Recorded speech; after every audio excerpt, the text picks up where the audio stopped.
আল্লাহর রহমতে এলাকার মানুষ তো আমার নেতা বানিয়েছে, মানুষের সেবা করার সুযোগ করে দিয়েছে।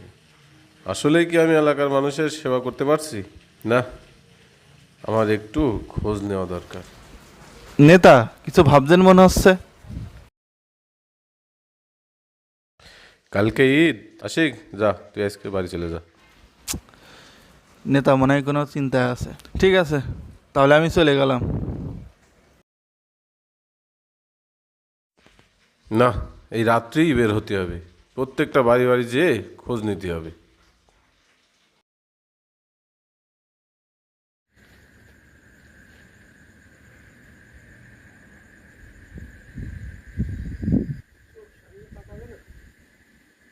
আল্লাহর রহমতে ঈদের কেনাকাটা তো করে ফেললাম, তাই ইনশাল্লাহ আগামীকাল ঈদটা ভালোভাবেই পালন করতে পারবেন। আলহামদুলিল্লাহ। জামা কাপড়ের ব্যবস্থা তো নেতাই করে দিল, এই জন্য আমি ঈদের কেনাকাটা করতে পারলাম। না হলে এবার জিনিসের যে দাম, সবকিছু কেনাকাটা আমি এবার করতে পারতাম না।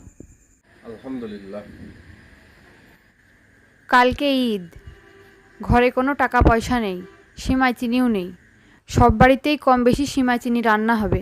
আমি আর তুমি নাই খেলাম, আমাদের বাচ্চারাও কি না খেয়ে থাকবে? আরে, আজকে যদি আমি না আসতাম তাহলে তো এই পরিবারের সবাই ঈদের আনন্দ থেকে বঞ্চিত হতো। এখনই আমার সব কিছুর ব্যবস্থা করতে হবে।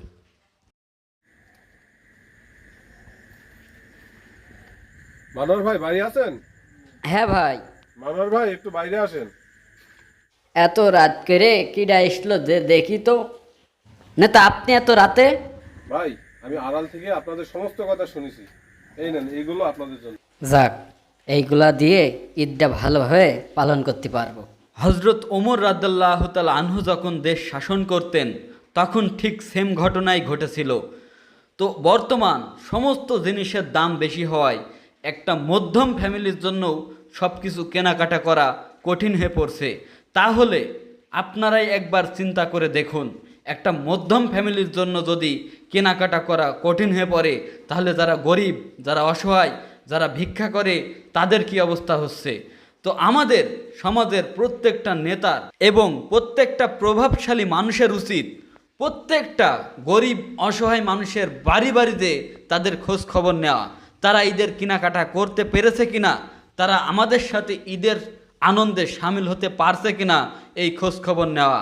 আর এটাই হবে আমাদের করণীয়। আমাদের ভিডিওটি আপনারা বেশি বেশি লাইক, কমেন্ট এবং শেয়ার করবেন, যাতে করে এই মেসেজটা পৌঁছে যায় সকল মানুষের দ্বারে দ্বারে।